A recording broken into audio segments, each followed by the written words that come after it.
To make me jealous, my husband brought his ex back home before the contract was even up, even claiming I was just the maid, but I knew I was just a stand-in girlfriend, so I didn't really care. But the problem was, my husband seemed to have figured out that I was pregnant. The day Brian brought his ex-girlfriend back, I prepared a meal. Brian looked at her with such tenderness, not even glancing at me. "Louise, wait for me. I'll change and be right down," Brian said softly to her, bending down to kiss her forehead. The woman, Louise, smiled gently, nodding as she looked at me before following Brian upstairs without a word to me. I felt invisible, the sharp sting of his cold indifference hitting me harder than anything. Louise looked around the house, and when her eyes fell on me, she spoke with a pleasant smile. "Hello, I'm Louise Adkins." "Hello," I responded, forcing a smile, but before I could say more, she asked, "You're the housekeeper, right? Can you make me a coffee with half sugar?" The surprise hit me hard, but I replied, "I'm sorry, we don't serve coffee, and I'm not." Brian's voice interrupted me. "Let's go, Louise. I'll have the assistant bring your coffee." He passed me by without a glance, his back to me as if I wasn't there. "Wear your work clothes next time," he added coldly, his words piercing through me like a knife. I was numb, my heart sinking. In silence, I threw away the dishes I had prepared for him and stepped back into my own thoughts. Later that evening, the Adkins mansion was brightly lit for a grand announcement. Marshall Adkins, the head of the Adkins family, proudly introduced his daughter, Louise, to the crowd. Then, he announced the upcoming marriage between Louise and Brian, set for 3 months from now, which was when our agreement was due to expire. I stood in the corner, unable to stop the pain gnawing at me, but for the sake of my sick brother, I had to endure these next 3 months.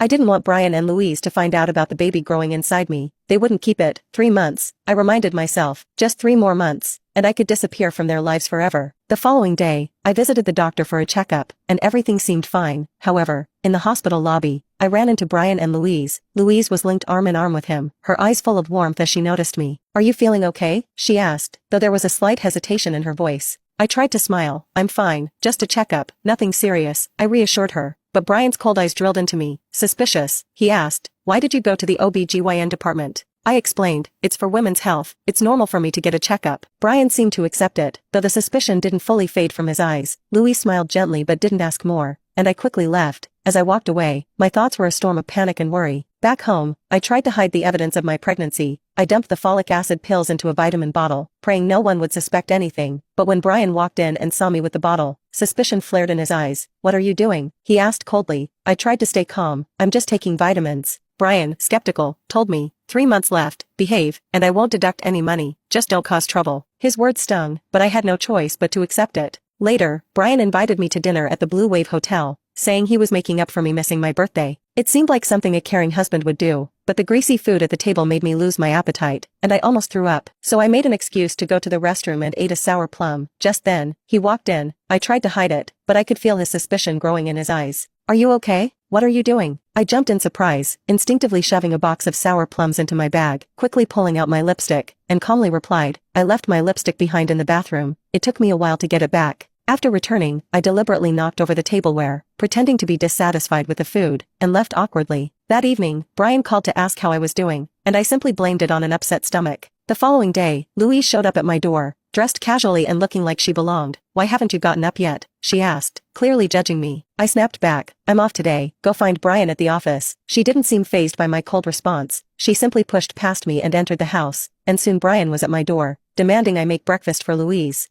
My heart dropped when I heard she had moved in. "She moved in? She's staying here?" I asked in disbelief. Brian nodded, and I was forced to accept it. Louise asked me to help with her laundry, smiling as if she were doing me a favor. I begrudgingly agreed, knowing I had no choice. Hours later, exhausted from washing piles of clothes, I fainted. When I woke up in the hospital, Brian was standing beside my bed. The doctor reassured him that it was just anemia. Brian's gaze shifted to me, his icy stare seeming to mock her for playing the victim once again. "Since you're fine, I'll be going. Don't try any more tricks." He left without looking back. I looked at the female doctor gratefully. "Thank you. Thank you for not revealing my pregnancy." The doctor replied calmly, "There's no need to thank me. Protecting patient privacy is our duty. Didn't you ask me to keep it confidential last time?" "Thank you. Besides, that gentleman didn't say he was your family. He just claimed to be your friend." My heart sank, and a bitter taste rose in my mouth. The doctor looked at my pale face with sympathy and suggested, "Since you're pregnant, avoid heavy work. If you have no appetite, try eating smaller meals more frequently." Suddenly, the door opened, and I looked over in terror to see Brian standing there. His cold voice cut through the air. "What did you say? The child?"